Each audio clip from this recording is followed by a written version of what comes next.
சர்வ சிருஷ்டிக்கும் எஜமான நீரே, சர்வ சிருஷ்டியை காப்பவர் நீரே. எங்கள் இதயத்தில் உம்மை போற்றிடுவோம், என்றென்றும் பணிந்தே தொழுவோம். சர்வ சிருஷ்டிக்கும் எஜமான நீரே, சர்வ சிருஷ்டியை காப்பவர் நீரே. எங்கள் இதயத்தில் உம்மை போற்றிடுவோம், என்றென்றும் பணிந்தே தொழுவோம். அல்லேலூயா, அல்லேலூயா, அல்லேலூயா, அல்லேலூயா, அல்லேலூயா, அல்லேலூயா, அல்லேலூயா, ஆமென்.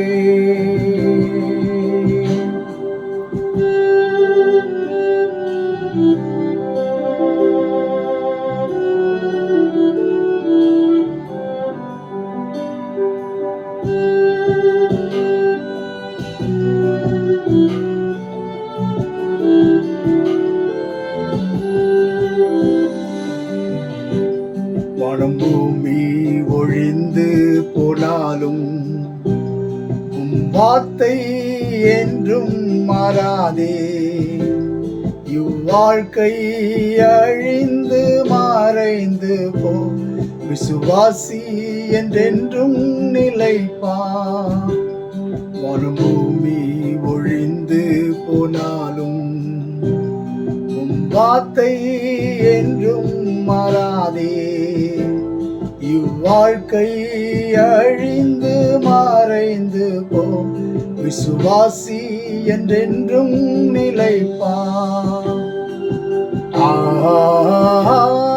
அல்லேலூயா, அல்லேலூயா,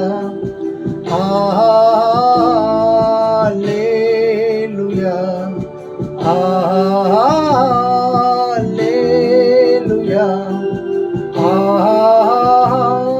அல்லேலூயா, அல்லேலூயா, அல்லேலூயா, ஆமென்.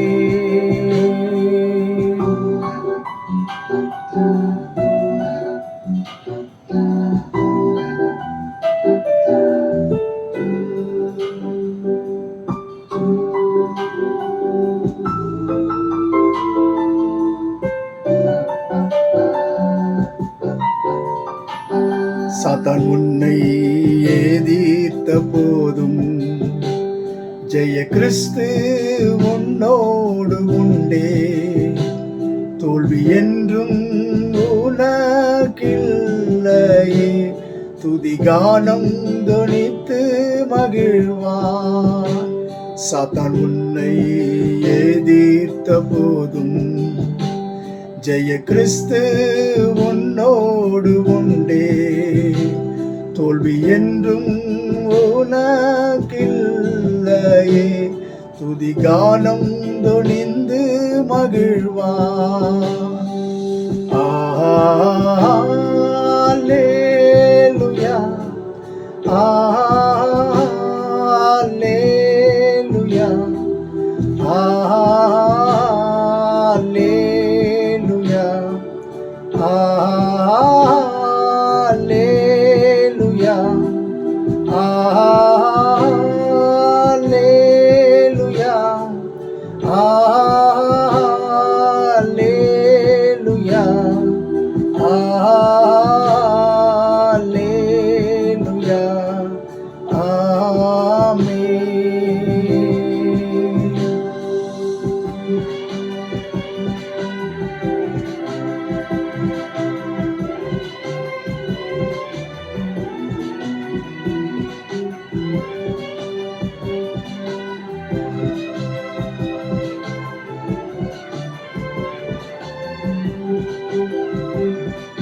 கர்த்தர்கரத்தின் கிரியைகள் நாங்கள், கிருபை எங்கள் மேல் ஊற்றுவீரே.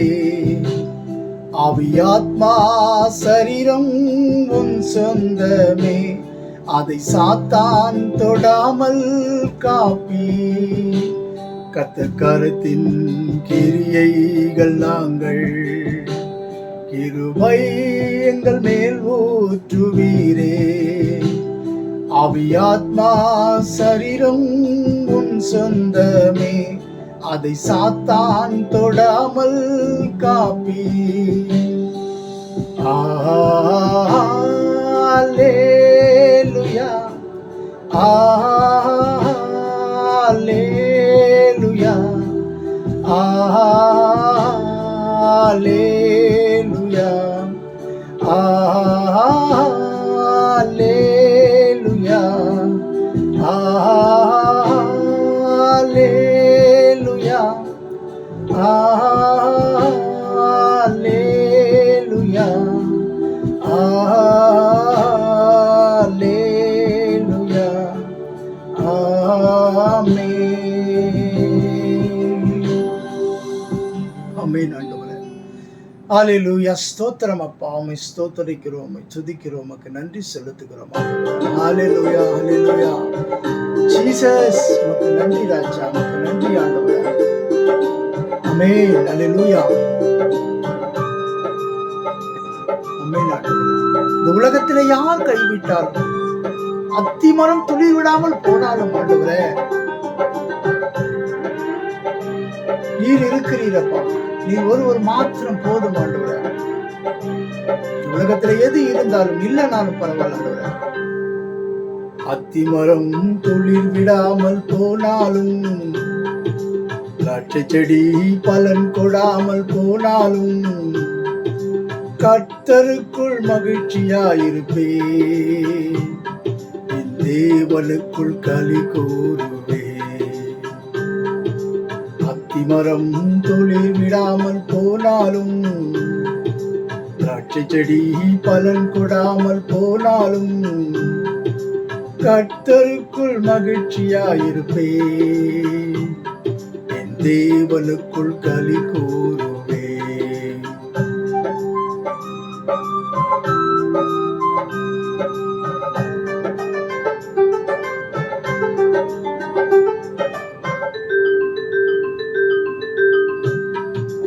ஒலிவ மரம் பலனற்று போனாலும், வயல்களிலே தானியமின்றி போனாலும், ஒலிவ மரம் பலனற்று போனாலும், வயல்களிலே தானியமின்றி போனாலும், கர்த்தருக்குள் மகிழ்ச்சியாயிருப்பே.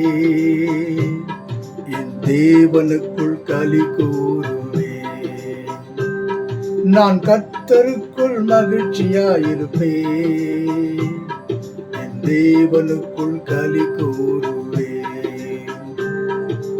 அத்திமரம் துளிர் விடாமல் போனாலும், திராட்சை செடி பலன் கொடாமல் போனாலும், கர்த்தருக்குள் மகிழ்ச்சியாயிருப்பே.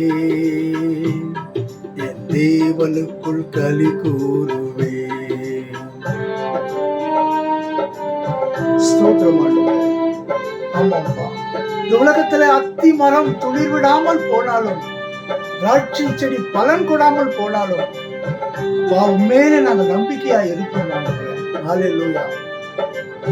ஸ்தோத்திரம் ஆண்டவரே, ஸ்தோத்திரம். எல்லாமே எதிராக இருந்தாலும், சூழ்நிலைகள் தோல்வி போல தெரிந்தாலும், எல்லாமே எதிராக இருந்தாலும், சூழ்நிலைகள் தோல்வி போல தெரிந்தாலும், கர்த்தருக்குள் மகிழ்ச்சியாயிருப்பே. என் தேவனுக்குள் களி கூறுவே. கர்த்தருக்குள் மகிழ்ச்சியாயிருப்பே. என் தேவனுக்குள் களி கூறுவே. அத்திமரம் துளிர் விடாமல் போனாலும், திராட்சை செடி பலன் கொடாமல் போனாலும் கர்த்தருக்குள் மகிழ்ச்சியாயிருப்பேன், என் தேவனுக்குள் களி கூறுவேன். எஸ் ஸ்தோத்திரம் ஆண்டவரே, உம்மை துதிக்கிறோம் அப்பா, உம்மை ஆராதிக்கிறோம், உம்மை போற்றுகிறோம், உம்மை புகழுகிறோம், உமக்கு நன்றி செலுத்துகிறோம் ஆண்டவரே. ஹல்லேலூயா. உயிர் நண்பன் என்னை விட்டு பிரிந்தாலும், ஊரெல்லாம் என்னை தூற்றி திரிந்தாலும், உயிர் நண்பன் என்னை விட்டு பிரிந்தாலும், ஊரெல்லாம் என்னை தூற்றி திரிந்தாலும், கர்த்தருக்குள் மகிழ்ச்சியாயிருப்பேன், என் தேவனுக்குள் களி கூறுவேன். நான் கர்த்தருக்குள் மகிழ்ச்சியாயிருப்பேன், என் தேவனுக்குள் களி கூறுவேன். அத்திமரம் தொழில் விடாமல் போனாலும், திராட்சை செடி பலன் கொடாமல் போனாலும், நான் கர்த்தருக்குள் மகிழ்ச்சியாயிருப்பேன், என் தேவனுக்குள் களி கூறுவேன். ஹல்லேலூயா. ஸ்தோத்திரம் ஆண்டவரே, ஸ்தோத்திரிக்கிறோம் அப்பா, உம்மை துதிக்கிறோம், உம்மை துதிக்கிறோம், உம்மை ஆராதிக்கிறோம். ஹல்லேலூயா. ஸ்தோத்திரம் ஆண்டவரே, துதிக்கிறோம் ஐயா, துதிக்கிறோம், உம்மை துதிக்கிறோம், உம்மை போற்றுகிறோம், உம்மை புகழுகிறோம், உமக்கு நன்றி செலுத்துகிறோம். சிங்காசனத்தில் வீற்றிருக்கிறவரே உம்மை ஸ்தோத்திரிக்கிறோம். ஹல்லேலூயா. சிங்காசனத்தை விட்டு இறங்கி வந்தவரே உம்மை ஸ்தோத்திரிக்கிறோம் அப்பா. எங்களுக்காக அடிக்கப்பட்டீரே உம்மை ஸ்தோத்திரிக்கிறோம், துதிக்கிறோம் ஆண்டவரே. கிறிஸ்தேசு ராஜா, உந்தன் சிலுவையின் மேன்மை, உந்தன் சிலுவையின் மேன்மை. கிறிஸ்தேசு ராஜா, உந்தன் சிலுவையின் மேன்மை, உந்தன் சிலுவையின் மேன்மை. சுந்தரமிகு இந்த பூவில், சுந்தரமிகும் இந்த பூவில், எந்த மேன்மைகள் எனக்கு இருப்பினும், எந்த மேன்மைகள் எனக்கு இருப்பினும், விந்தை கிறிஸ்தேசு ராஜா, உந்தன் சிலுவையின் மேன்மை, உந்தன் சிலுவையின் மேன்மை.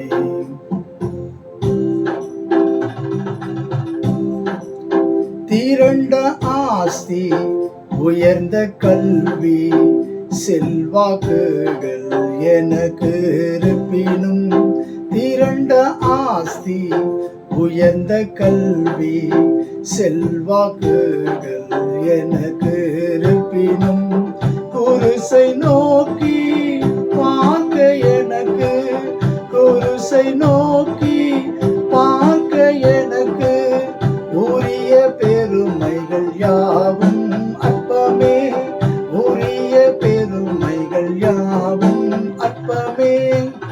இந்த கிறிஸ்தேசு ராஜா, உந்தன் சிலுவையின் மேன்மை, உந்தன் சிலுவையின் மேன்மை.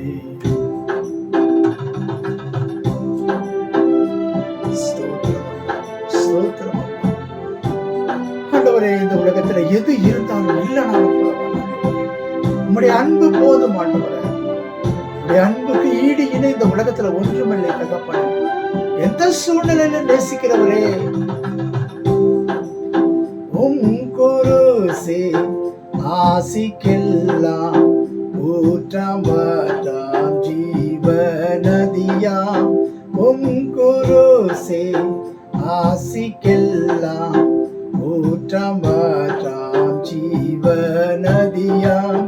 துங்கரத ஊற்றில் மூழ்கி, துங்கரத ஊற்றில் மூழ்கி, தூய்மை அடைந்து மேன்மையாகினேன், தூய்மை அடைந்து மேன்மையாகினேன்.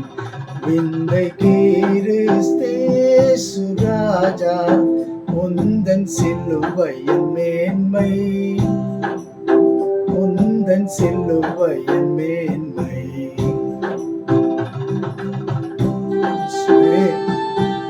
அந்த சிலுவை மரணம் மாத்திரம் சம்பவிக்கலாம். இந்த உலகம் அழிந்து கெட்டு நரகத்திலே தள்ளப்பட்டிருக்குமே ஆண்டவரே, கல்வாரி சிலுவை தான் ஆண்டவரே எங்களை காப்பாற்றியது, எங்களை தூக்கியது, எங்களை தூக்கி நிறுத்தியது ஆண்டவரே. அப்பா, எண்ணி வீழா கை கால் என்று சிந்துதோ தூயரோடன்பு, சென்னி வீழா கை கால் என்று சிந்துதோ தூயரோடன்பு, மன்னாயிதை போன்ற காட்சி, மன்னாயிதை போன்ற காட்சி என்னாலிலுமே எங்கும் காணேன், என்னாலிலுமே எங்கும் காணேன். விந்தை கிறிஸ்தேசு ராஜா உந்தன் சிலுவையின் மேன்மை, உந்தன் சிலுவையின் மேன்மை. ஸ்தோத்திரம் ஜீசஸ். ஹல்லேலூயா, ஹல்லேலூயா. துதிக்கிறோம், துதிக்கிறோம், போற்றுகிறோம், புகழுகிறோம், உமக்கு நன்றி செலுத்துகிறோம் ஆண்டவரே. இந்த நாள் வரையிலே பாதுகாத்தீரே, தூக்கி நிறுத்தினீரே. இந்த விந்தை அன்பு கீடாய் என்ன காணிக்கையேந்திடுவேன், இந்த விந்தை அன்பு கீடாய் என்ன காணிக்கையேந்திடுவேன். எந்த ஆறும் பொருளிடாகும், எந்த ஆறும் பொருளிடாகும், என்னை முற்றிலும் உமக்களிக்கிறேன், என்னை முற்றிலும் உமக்களிக்கிறேன். விந்தை கிறிஸ்தேசு ராஜா உந்தன் சிலுவையின் மேன்மை,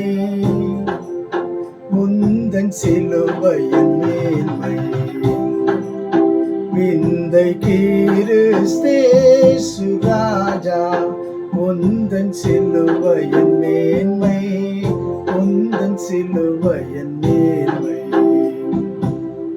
சுந்தரமிகு இந்த பூவில், சுந்தரமிகு இந்த பூவில் எந்த மேன்மைகள் எனக்கு இருப்பினும், எந்த மேன்மைகள் எனக்கு இருப்பினும். விந்தை கிறிஸ்தேசு ராஜா உந்தன் சிலுவையின் மேன்மை, உந்தன் சிலுவையின் மேன்மை. அல்லேலூயா. ஸ்தோத்திரம் ஆண்டவரே. உம்மை துதிக்கிறோம், உம்மை போற்றுகிறோம், உம்மை புகழ்கிறோம், உம்மை வணங்குகிறோம், உம்மை வாழ்த்துகிறோம் ஆண்டவரே. நீர் எவ்வளவு நல்ல தேவனா இருக்கிறீரப்பா.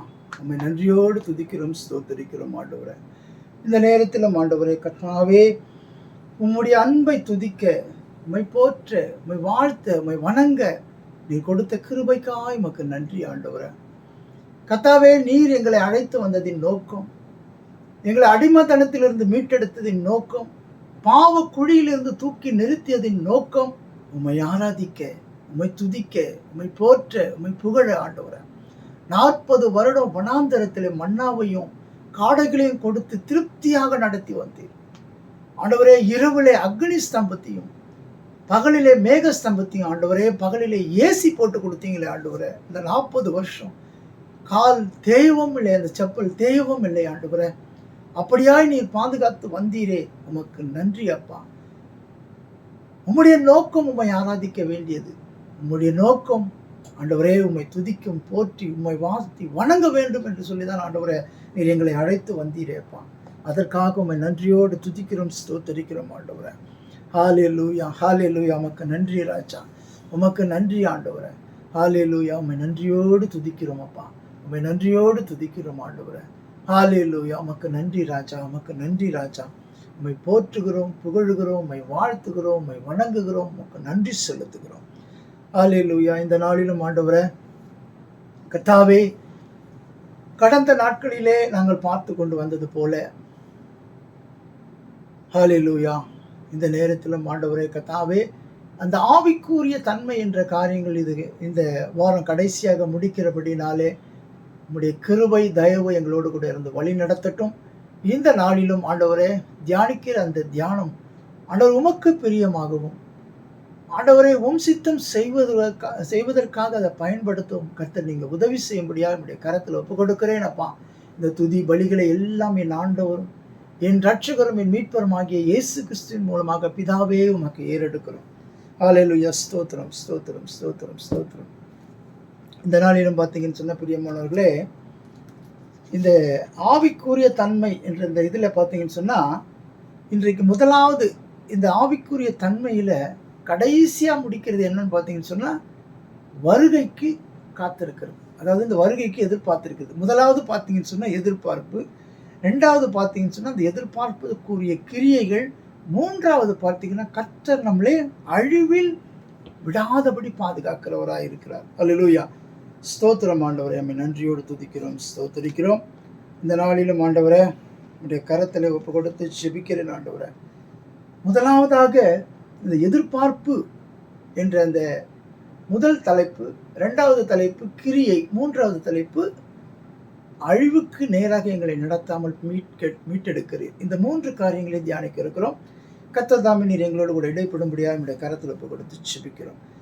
நல்ல ஆண்டவரே, நம்ம நன்றியோடு துதிக்கிறோம், ஸ்தோத்திரிக்கிறோம் அப்பா.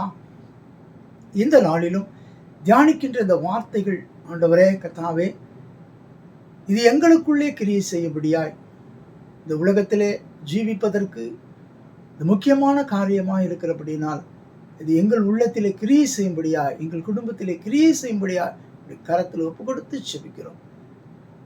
எந்த நோக்கத்திற்காக நாங்கள் அழைக்கப்பட்டிருக்கிறோமோ அந்த நோக்கத்தை நிறைவேற்றும்படியான இந்த வேத வசனங்கள் இருக்கிறபடினால் கர்த்தர் நீங்கள் உதவி செய்யும்படியா நம்முடைய கரத்தில் ஒப்பு கொடுத்து ஜெபிக்கிறோம்.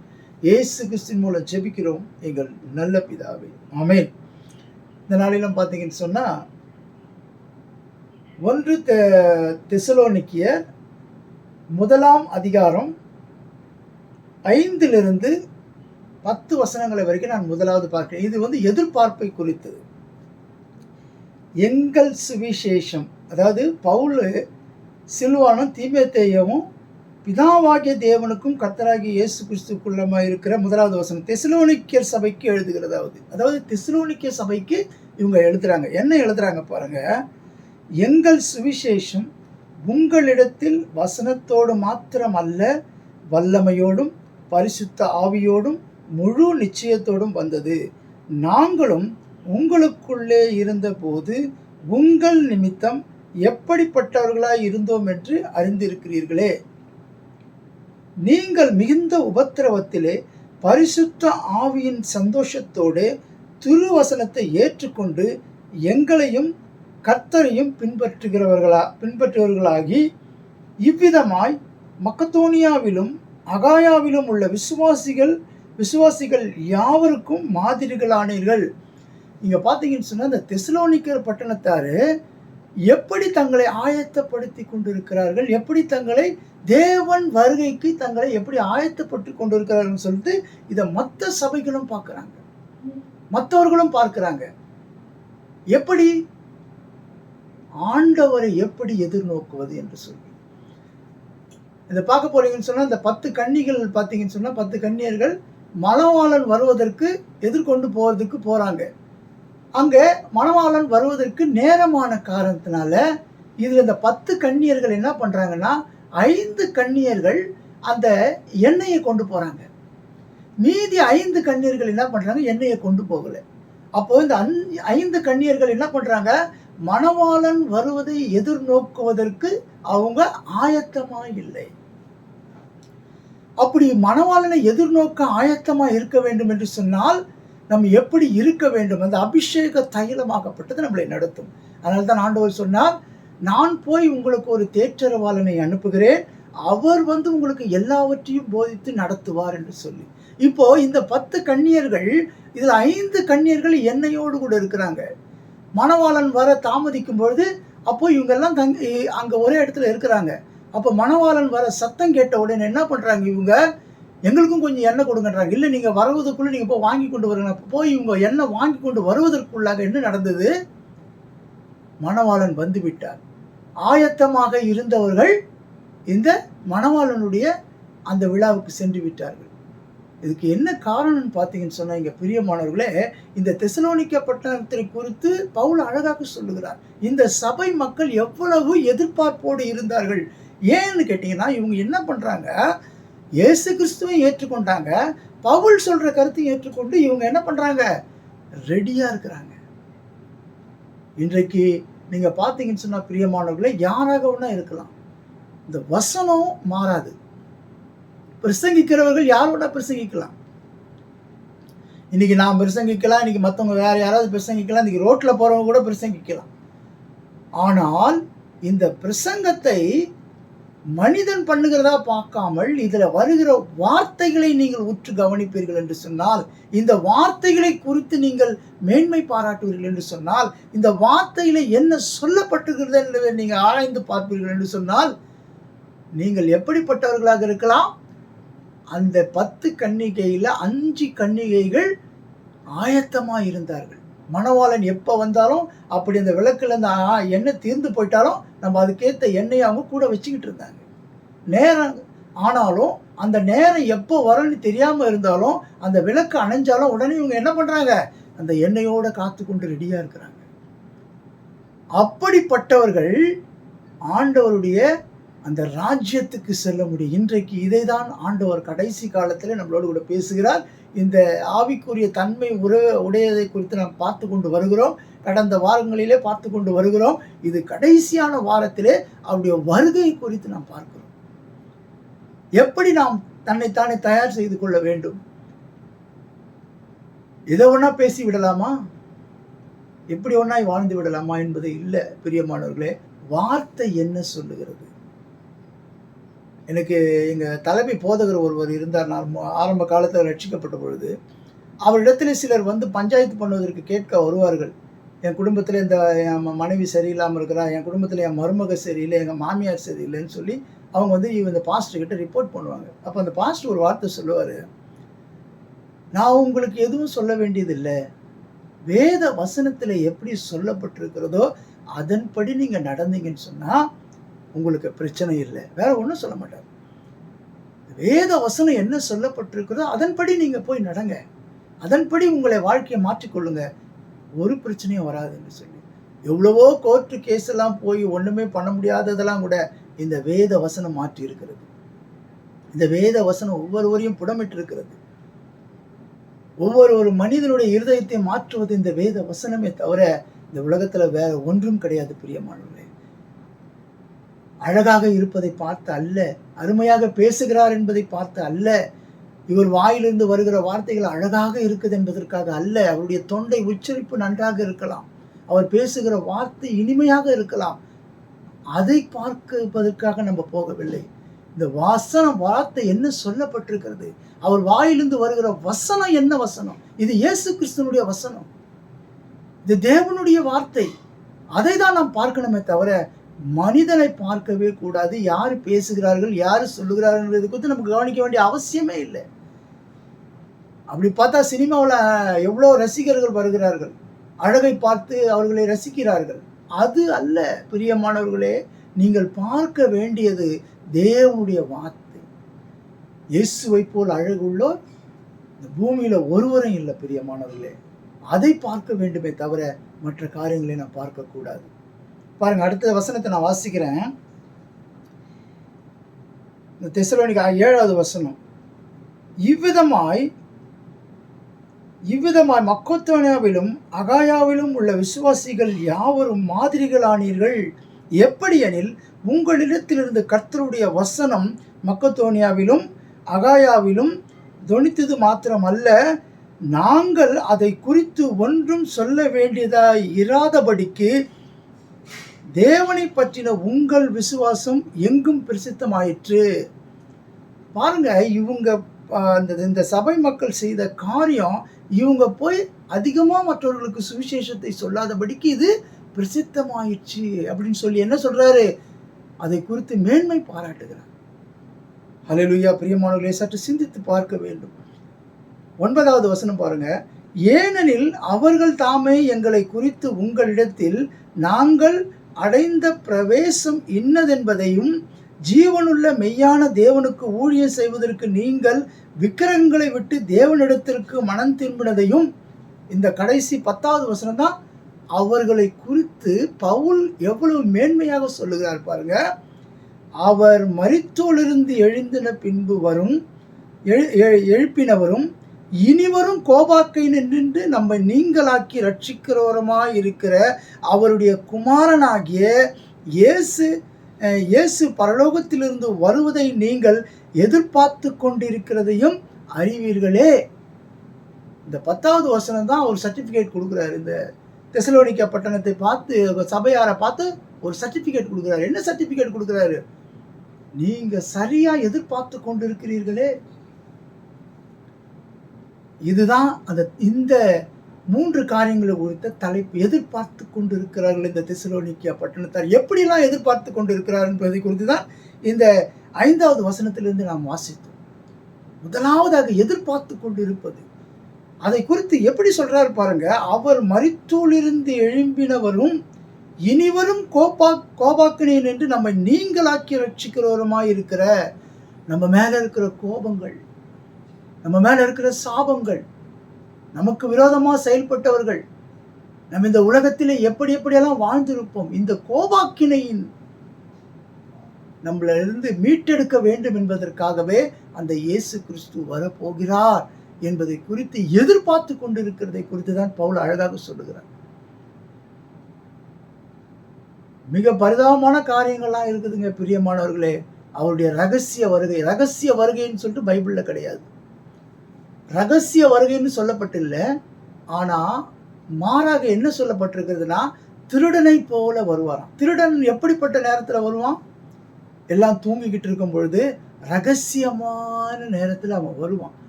யாருமே இல்லாத நேரத்துல ரகசியமாக வருவான். அப்படி இதை சித்தரிக்கப்பட்டு சொல்லப்பட்டிருக்கிறது.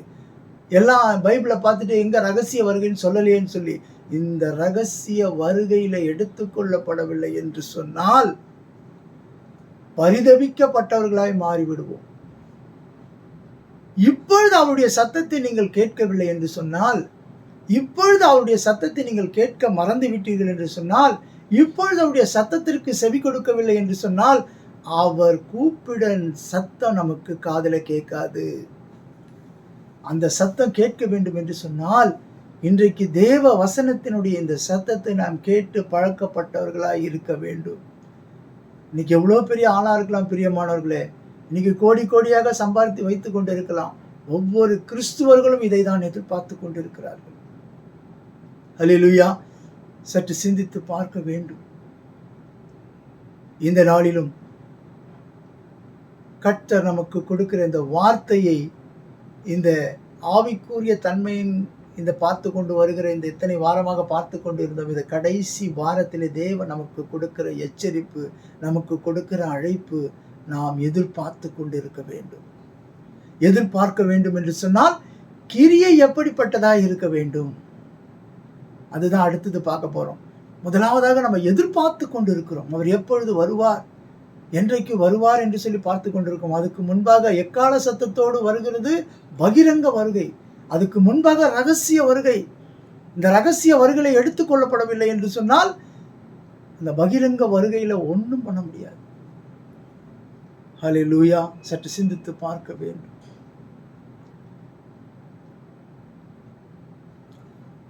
ஸ்தோத்திரம் ஆண்டவரே. அடுத்ததா பார்த்தீங்கன்னு சொன்னா கிரியை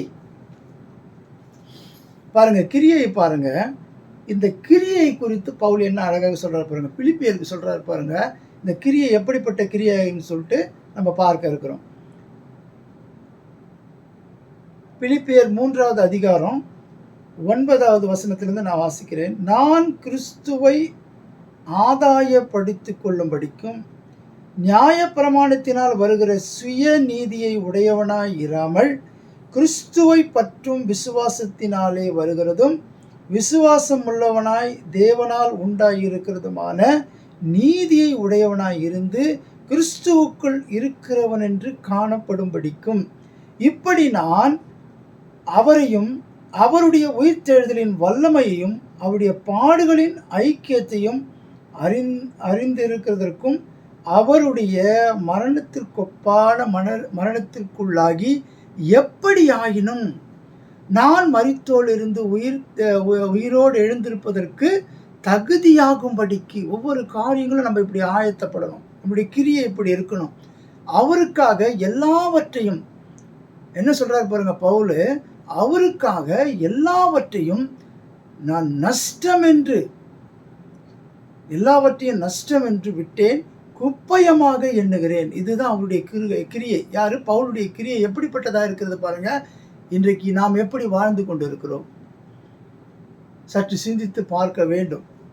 அவரவர்களுக்கு தான் தெரியும் நாம் எப்படி எதை குறித்து எதன் மேலே பற்றுதலாக இருந்து எதன் மேலே ஆசை கொண்டு வாழ்ந்து கொண்டு இருக்கிறோம் என்று சொல்லி அவர்களுக்கு தெரியும். அதுக்கடுத்தது 11வது வசனம் பாருங்க. அவருக்கு 12வது வசனம், நான் அடைந்தாயிற்று அல்லது முற்றும் தேறினவனானேன் என்று எண்ணாமல் கிறிஸ்து இயேசுவினால் நான் எதற்காக பிடிக்கப்பட்டேனோ அதை நான் பிடித்து கொள்ளும்படி ஆசையாய் தொடர்கிறேன். எப்படி நம்மளுடைய அந்த வாழ்க்கை இருக்கிறது, எப்படி நாம் போய்கொண்டு இருக்கிறோம் என்பதை குறித்து சற்று சிந்தித்து பார்க்க வேண்டும் பிரியமானவர்களே. அதை தான் இங்கே அழகாக சொல்லப்பட்டிருக்கிறது பாருங்க. பவுல் அழகாக சொல்றாரு பாருங்க. இப்படிப்பட்ட கிரியை நம்மளிடத்தில் இருக்கிறதா? நாம் எப்படிப்பட்ட கிரியைகளோடு வாழ்ந்து கொண்டு இருக்கிறோம்? பவுல் சொல்லுகிறது போல சொல்லுகிறோமா? அவருக்காக எல்லாவற்றையும் நஷ்டம் என்று விட்டேன், குப்பயமாக எண்ணுகிறேன். இதெல்லாம் பயங்கர இதுதாங்க அந்த எதிர்பார்ப்புக்கு உள்ள கிரியை. இதுதான் அவர் வரும்பொழுது என்னிடத்தில் என்ன பார்ப்பார், அதுதான் மிக முக்கியமான காரியம். அதை தான் இந்த இடத்துல சொல்லப்பட்டபடி பார்த்தீங்கன்னு சொன்னா, இன்னைக்கு எப்படிப்பட்ட வாழ்க்கை இவர்கள் வாழ்ந்து கொண்டிருக்கிறார்கள். இந்த எதிர்பார்ப்புக்குரிய கிரியைகள் இவரிடத்தில் இருக்கிறது. பவுல் அவ்வளோ சாட்சி கொடுக்கிறார் பாருங்க.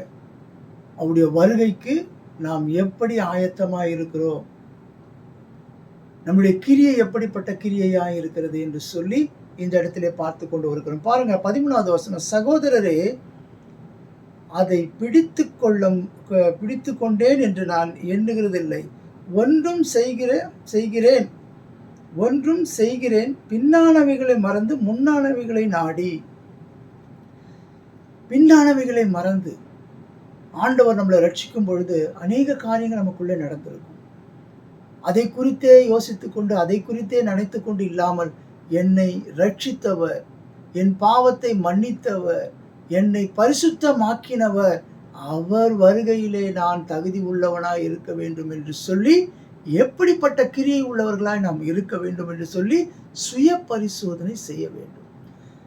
இன்றைக்கு பார்த்தீங்கன்னு சொன்னால் நிறைய பேர், சிலர் பேசுவதை வைத்து இவன் மோசமானவன் என்று நினைத்து விடுவார்கள். ஆனால் கர்த்தர் சொல்லுகிறார், மனிதனோ முகத்தை பார்க்கிறான், தேவனோ இருதயத்தை பார்க்கிறான். சில காரியங்கள் சொல்வது பிறருக்கு தவறாக தெரியும். சில காரியங்கள் பேசுவது மற்றவர்களுக்கு இது ஏதோ இவன் தவறானவன் என்று தெரியும். ஆனால் ஆண்டவருக்கு தான் தெரியும் அவருடைய உள்ளம். கர்த்தர் அறிந்திருக்கிறார். அதனால்தான் ஆண்டவர் சொல்லுகிறார், ஓநாய்களுக்குள்ளே ஆடுகளை அனுப்புவது போல உங்களை அனுப்புகிறேன் என்று சொல்லுகிறார். வெளித்தோற்றம் பார்க்கும் பொழுது ஓநாய் போல இருப்பார்கள், ஆனால் உள்ளே உள்ள இருதயத்தில் இருக்கிறது ஆட்டு குணம் இருக்கும். பிரியமானவர்களே, அப்பாவி குணம்.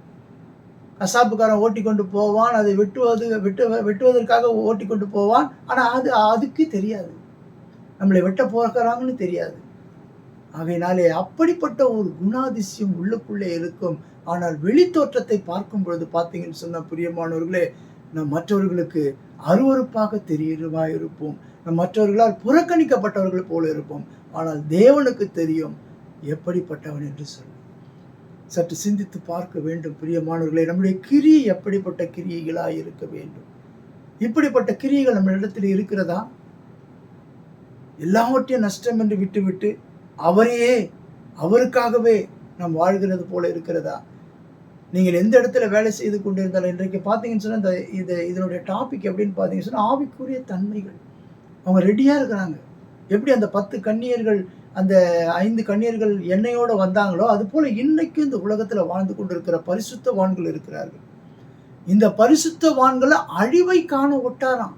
அதுக்கு அடுத்த டாபிக். அப்போ இந்த கிரியைகள் முதல்ல நம்ம எப்படிப்பட்டவர்களாக இருக்கிறோம்? எதிர்பார்த்து கொண்டு இருக்கிறோம். அந்த எதிர்பார்த்துக்குரிய தகுதிகளோடு நாம் வாழ்ந்து கொண்டு கிரியைகளோடு இருக்கிறோம். பவுல் சொன்னது போல் அப்படிப்பட்ட ஒரு கிரியைகளோடு நாம் வாழ்ந்து கொண்டு இருக்கிறோம். அப்படிப்பட்ட கிரியைகள் நம்மிடத்தில் இருக்கிறதா என்று சொல்லி சற்று சிந்தித்து பார்க்க வேண்டும் பிரியமானவர்களே. பாருங்க, அடுத்த வசனத்தை பாருங்க. 14வது வசனம். கிறிஸ்து இயேசுவுக்குள் தேவன் அழைத்த பரம அழைப்பின் பந்தய பொருளுக்காக லக்கை நோக்கி தொடர்கிறேன். என்ன கான்பிடண்டா சொல்றாரு பாருங்க. கிறிஸ்து அழைத்த பந்தய பொருளுக்காக லக்கை நோக்கி தொடர்கிறேன். இன்றைக்கு நம்மளுடைய லக்கு என்ன? மிகப்பெரிய வீடு கட்ட வேண்டும், நான் நிறைய பணம் சேர்க்க வேண்டும், இந்த உலகத்தில் வசதி வாய்ப்புகளோடு வாழ வேண்டும் என்று சொல்லி நம்மளுடைய இலக்கு இருக்கிறதா? அந்த லக்கு எப்படிப்பட்டதாக இருக்கிறது? தேவை, இந்த உலகத்தில் வாழ்வதற்கு எல்லாம் தேவைதான். ஆனால் நோக்கம் என்ன? நம்மளுடைய இலக்கு எங்க? இன்றைக்கு நம்ம 20வது நம்பர் பஸ்ல ஏறினா நேராக பாரிஸ் போவோன்ற இலக்கோட நம்ம ஏறுறோம். நம்ம போய் அங்கே எங்க பாரிஸ்ல சேர்ந்துருவோம். ஆனால் இந்த வாழ்க்கை என்ற பயணத்திலே நம்மளுடைய லக்கு எங்க? நாம் எங்க போய் கொண்டிருக்கிறோம்? எதை நோக்கி போய் கொண்டிருக்கிறோம்? நாளைக்கு மரணம் வந்தால் கூட ஒன்றும் பண்ண முடியாது பிரியமானவர்களே. நம்முடைய வாழ்க்கை பயணம் எப்படி போய் கொண்டிருக்கிறது? இன்றைக்கு மரித்தால் நான் எங்கே இருப்பேன் என்று சொல்லி அந்த நோக்கத்தோடு ஓடிக்கொண்டிருக்கிறோமா? நமக்கு மரணம் என்னைக்கு வருது என்றது நமக்கே தெரியாது பிரியமானவர்களே. இதை சற்று சிந்தித்து பார்க்க வேண்டும். இன்றைக்கு கடைசி காலத்தில் வாழ்ந்து கொண்டிருக்கிறோம். நிச்சயமாகவே இந்த உலகத்தில் ஆசீர்வதிக்கப்பட வேண்டும், ஆசீர்வாதமாக வாழ வேண்டும். எல்லோரும் அதை தான் விரும்புகிறார்கள். தரித்திரத்தில் வாழ்வதற்கு யாரும் விரும்ப மாட்டார்கள். ஆசீர்வாதத்தோடு தான் வாழ வேண்டும் என்று சொல்லி. ஆனால் அது மாத்திரம் முக்கியம் அல்ல பிரியமானவர்களே. உங்களுடைய வாழ்க்கையின் இலக்கு எங்க? இதில் சொல்லப்பட்டபடி அந்த லக்கை நோக்கி தொடர்கிறேன். பவுல் அவ்வளவு கான்பிடண்டா சொல்றாரு பாருங்க. எனக்காக ஜீவ கிரீடம் வைக்கப்பட்டிருக்கு கான்பிடண்டா சொல்றாரு பாருங்க. இந்த கான்பிடென்ட் இந்த உலகத்துல நமக்கு இருக்குமா? இப்படிப்பட்ட ஒரு பிடிப்போட நம்ம வாழ்ந்து கொண்டு இருப்போமா? சற்று சிந்தித்து பார்க்க வேண்டும். வார்த்தைகள் யார் சொல்லுவா, யார் மூலியமா பேசுவாருங்க? எங்க கழுத மூலியமா பேசுறாருங்க. ஒருவனை தடை செய்ய வேண்டும், அவனை காப்பாற்ற வேண்டும், அவன் அநியாயமா போய் மற்றவர்களை சபிக்க போகிறான், அவனை எதிர்ப்பதற்கு ஒரு கழுதையை கொண்டு பேசுறாருங்க. இன்னைக்கு கழுதையை வைத்து கூட ஆண்டவர் பேசுகிறவராக இருக்கிறார். அவருக்கு யார் வேணாலும், யாரை வைத்து வேணாலும் பேசுவார். பேசுவதற்கு இவன் தான் வேணும், இப்படிப்பட்டவள் தான் வேணும் என்றது கிடையாது. கழுதையை கொண்டு பேசி அவனை எச்சரிக்கிறார். நாங்கள்லாம் இன்றைக்கு வார்த்தைகளை சுமந்து கொண்டு திரிகிறோம் என்று சொன்னால் கழுதை, அவரை சுமந்து கொண்டு திரிகிற ஒரு கழுதைகள் தான். இந்த வார்த்தைகளை சுமந்து கொண்டு திரிகிற ஒரு கழுதைகள். ஹல்லேலூயா. சற்று சிந்தித்து பார்க்க வேண்டும் பிரியமானவர்களே. இது கடைசியாக நமக்கு கொடுக்கப்படுகிற எச்சரிப்பான வார்த்தைகளாய் வந்து கொண்டிருக்கிறது. எப்படியோ நாம் மனம் போனபடி வாழ வேண்டிய காலம் அல்ல. இந்த ட்ரம்ப் குறித்து ஒன்று சொல்றாங்க. அமெரிக்காவில் ட்ரம்ப் வந்து ஜனாதிபதியா வந்துட்டாரு. இன்றைக்கு அந்த ட்ரம்ப் வந்து அதை பற்றி சொல்லப்பட்டிருக்கிறது எபிசியர்ல நினைக்கிறேன். கடைசி எக்காலம், அந்த எக்காலம் சத்தம் வந்துன்னா ட்ரம்பட்னு வரும். அந்த எக்கால சத்தம், அவர் பேர் வந்து ட்ரம்ப். இன்றைக்கு கடைசியாக ஆண்டவர் நம்மளை எச்சரிப்பது போல அவர் வந்திருக்கிறார். அந்த எக்கால சத்தம் போல வந்திருக்கிறார். அமெரிக்காவினுடைய அதிபர் அதை ஒரு ரவுண்ட் பண்ணி போடுறாங்க. இந்த எக்கால சத்தம் தொனிக்கும். அந்த எக்கால சத்தம் துணிக்கிறது போல அமெரிக்கால அந்த ஜனாதிபதி வந்துட்டார். அல்லேலூயா. சற்று சிந்தித்து பார்க்க வேண்டும் பிரியமானவர்களே. இன்றைக்கு கடைசி காலத்திற்கான அறிகுறிகள் அநேகம் நடந்துவிட்டது. எருசலேம், இஸ்ரவேலினுடைய தலைநகரம் எருசலேம், அது வேதகமத்தில் சொல்லப்பட்டிருக்கிறது. அதெல்லாம் நடந்தேறும். அத்திமரம் துளிர்விடும். எல்லாம் இன்னைக்கு நடந்தேறிவிட்டது. யுத்தங்கள், கலகங்கள், நாட்டுக்கு நாடு போர், கொள்ளை நோய்கள் எல்லாம் கம்ப்ளீட்டட் ஆயிடுச்சு. ட்ரம்ப்பே வந்து அங்க நின்றுட்டு சத்தம் போடுறது போல இருக்கிறார். இன்னைக்கு அந்த நெருக்கத்தில் இருந்து கொண்டு இருக்கிறோம் பிரியமானவர்களே. பேசுகிற நான் எப்படிப்பட்டவனாக இருப்பேனோ அந்த தேவ தயவு தான், அந்த தேவ கிருபை தான் அந்த ஆண்டவருடைய வருகையில் எடுத்துக்கொள்ளப்படணும். அப்படி இல்லைன்னா அந்த உலகத்துல வாழ்ந்து பிரயோஜனமே இல்லை பிரியமானவர்களே. அந்த நாள் நமக்கு சமீபமாய் இருக்கிறபடினால் அந்த நாளுக்கு ஆயத்தமாகும்படியாய் தேவன் நம்மளை பலப்படுத்தணும். அதற்கேற்ற கிருபையினால நம்மளை நடத்தணும். ஹல்லேலூயா, ஹல்லேலூயா. ஸ்தோத்திரம் ஆண்டவரே, ஸ்தோத்திரம் அப்பா, ஸ்தோத்திரம், ஸ்தோத்திரம், ஸ்தோத்திரம். சரி, நேரம் இல்லாததுனால சீக்கிரமாக நம்ம இந்த காரியங்களை பார்த்து முடித்து விடுவோம். மூன்றாவதாக பார்த்தீங்கன்னு சொன்னா அப்போஸ்தலர்ல பேதுரு சொல்றாரு பாருங்க, அவர் எப்படி நம்மளை காக்க போகிறார், பரிசுத்தவான்களை எப்படி அழிவிலிருந்து மீட்டெடுக்க போகிறார். பாருங்க, நான் வாசிக்கிறேன். இஸ்ரவேலரே, அப்போஸ்தலர் 2வது அதிகாரம் 22வது வசனத்திலிருந்து நான் வாசிக்கிறேன். இது 3வது டாபிக். முதலாவது பார்த்தது என்ன பார்த்தோம்? எதிர்பார்ப்பு பார்த்தோம். 2வதாக எதை பார்த்தோம்? கிரியையை பார்த்தோம். இப்பொழுது 3வதாக பரிசுத்தவான்களை தேவன் எப்படிப்பட்டவர்? அழிவிலிருந்து மீட்டெடுக்கிறார், அழிவிலிருந்து பாதுகாக்கிறார். பாருங்க, வாசிக்கிறேன். அப்போஸ்தலர் 2:22 இஸ்ரவேலரே, நான் சொல்லும் வார்த்தைகளை கேளுங்கள். நீங்கள் அறிந்திருக்கிறபடி நசரேயனாகிய இயேசுவை கொண்டு தேவன் உங்களுக்குள்ளே பலத்த செய்கைகளையும் அற்புதங்களையும் அடையாளங்களையும் நடப்பித்து அவைகளினாலே அவரை உங்களுக்கு வெளிப்படுத்தினார்.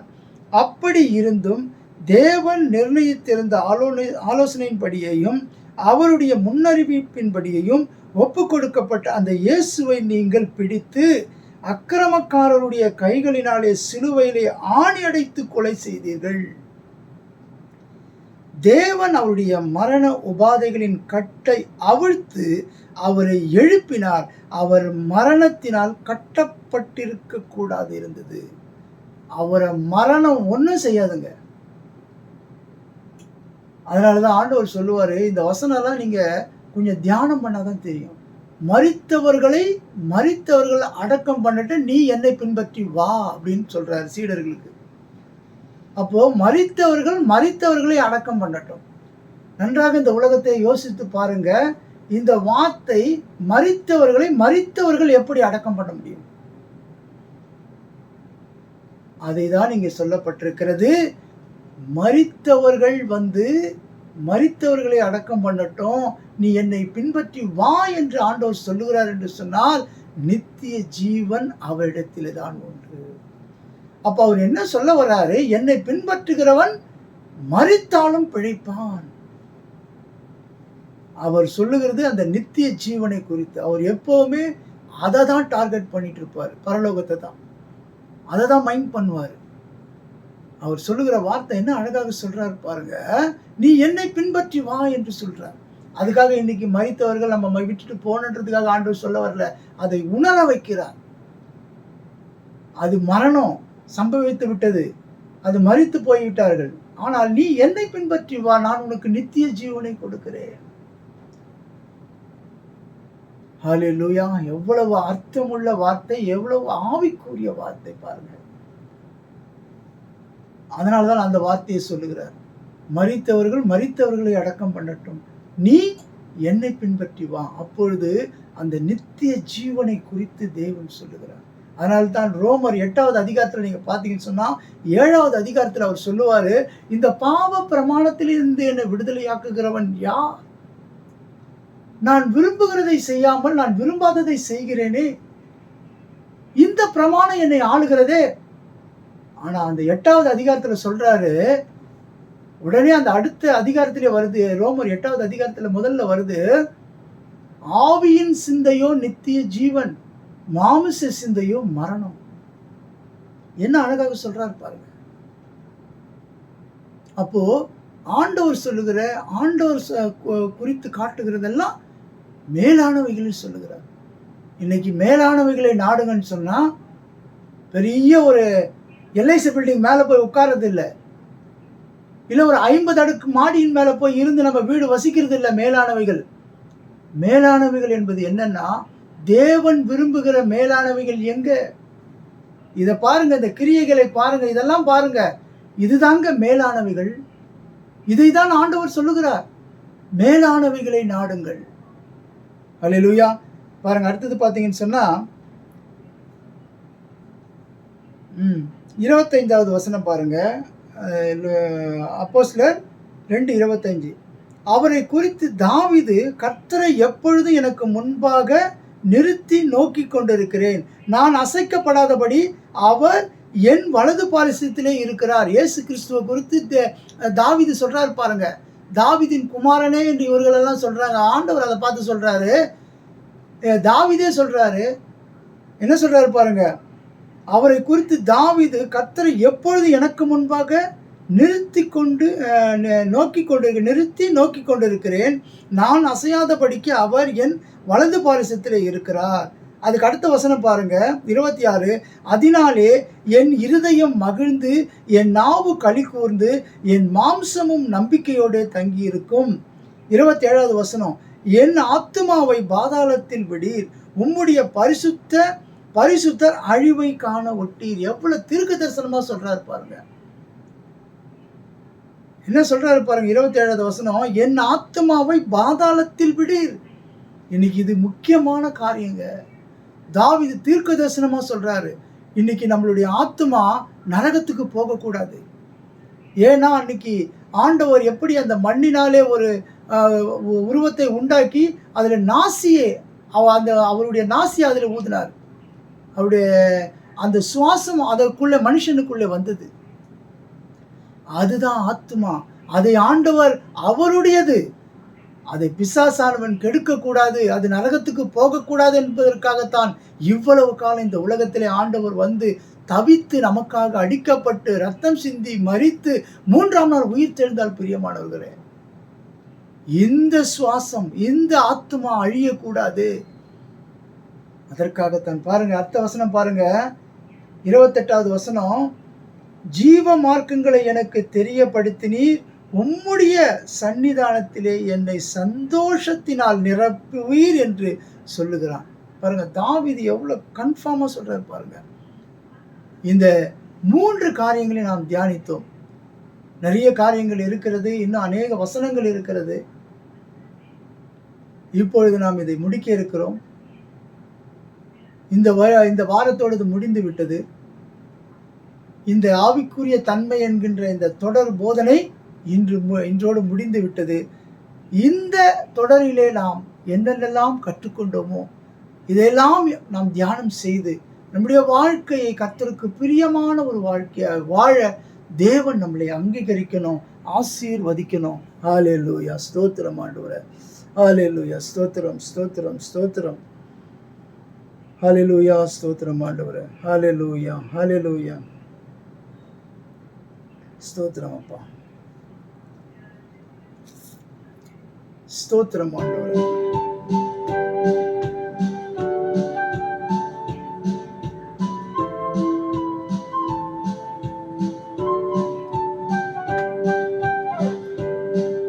என் கர்த்தர் செய்ய நினைத்தது அது தடைபடாது. என் தேவன் என்னை ஆசீர்வதித்தால் தடுப்பது யாரு? என் கர்த்தர் செய்ய நினைத்தது அது தடைபடாது. என் தேவன் என்னை ஆசீர்வதித்தால் தடுப்பது யாரு? என் தேவனால் நான் உயருவேன், என் தேவனால் நான் பெருகுவேன், என் தேவனால் நான் உயருவேன், என் தேவனால் நான் பெருகுவேன். நிச்சயம் நடக்கும், நிச்சயம் நடக்கும். சுற்றி உள்ள கண்கள் அதை பார்க்கும்.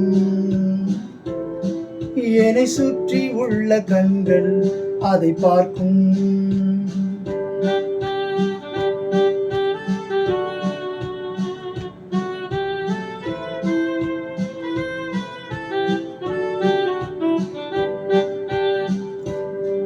நான் கலங்கி நின்ற போது கலங்காதே என்றாரே.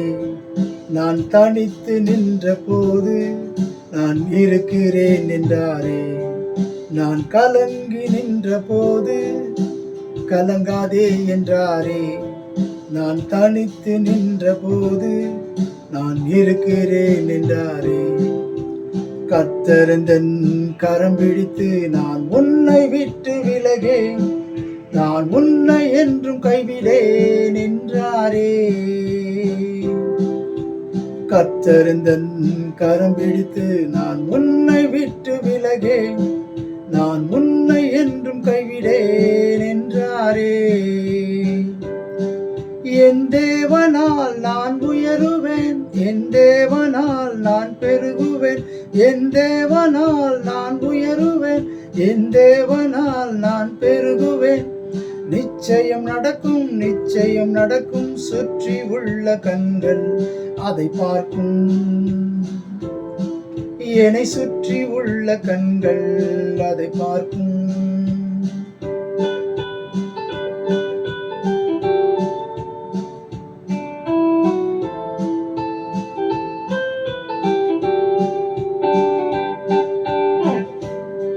நான் முடியாது என்ற போது முடியும் என்றாரே. நான் மனம் தளர்ந்த போது திடன் கொள் என்றாரே. நான் முடியாது என்ற போது முடியும் என்றாரே. நான் மனம் தளர்ந்த போது திடன் கொள் என்றாரே. கர்த்தர் எந்தன் அருகில் நின்று நான் உனக்காயாவும் செய்வேன், உன் தேவை பார்த்து கொள்வேன் என்றாரே. கர்த்தர் எந்தன் அருகில் நின்று நான் உனக்காயாவும் செய்வேன், உன் தேவை பார்த்து கொள்வேன் என்றாரே. என் தேவனால் நான் உயருவேன், என் தேவனால் நான் பெருகுவேன், என் தேவனால் நான் உயருவேன், என் தேவனால் நான் பெருகுவேன். நிச்சயம் நடக்கும், நிச்சயம் நடக்கும். சுற்றி உள்ள கண்கள் அதை பார்க்கும். என்னை சுற்றி உள்ள கண்கள் அதை பார்க்கும். என் கர்த்தர் செய்ய நினைத்தது அது தடைபடாது. என் தேவன் என்னை ஆசீர்வதித்தால் தடுப்பது யாரு? என் கர்த்தர் செய்ய நினைத்தது அது தடைபடாது. என் தேவன் என்னை ஆசீர்வதித்தால் தடுப்பது யாரு? என் தேவனால் நான் உயருவேன், என் தேவனால் நான் பெருகுவேன், என் தேவனால் நான் உயருவேன், என் தேவனால் நான் பெருகுவேன். நிச்சயம் நடக்கும், நிச்சயம் நடக்கும். சுற்றி உள்ள கண்கள் அதை பார்க்கும். என்னை சுற்றி உள்ள கண்கள் அதை பார்க்கும். அல்லேலூயா. ஸ்தோத்திரிக்கிறோம் ஆண்டவரே, துதிக்கிறோம், நன்றியோடு துதிக்கிறோம், ஸ்தோத்திரிக்கிறோம்.